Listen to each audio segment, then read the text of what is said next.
Now, Dan, what's the significance of these developments?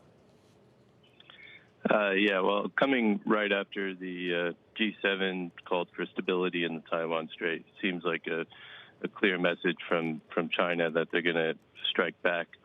They do these exercises routinely. The number of fighter jets in this instance was particularly large, as you said, the largest one this year.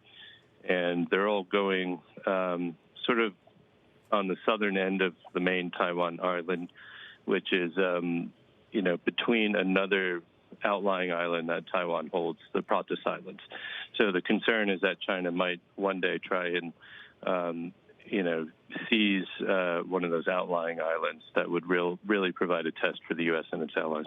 Certainly would, Dan, particularly when the South China Sea tensions are so strong. The Philippines has been pushing back.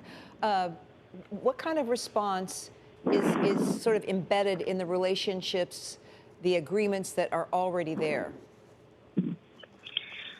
In the agreements, the U.S. canceled its defense treaty with Taiwan when it recognized Beijing. So technically, there is no obligation on the part of the U.S. to intervene. Now, there's a lot of speculation that the U.S. would, in fact, intervene if there was, in fact, a Taiwan conflict, but that remains a point of ambiguity in American foreign policy. And the same is true in the South China Sea, particularly with the Philippines defense treaty and the disputed islands there. And China's been testing that over the past few years.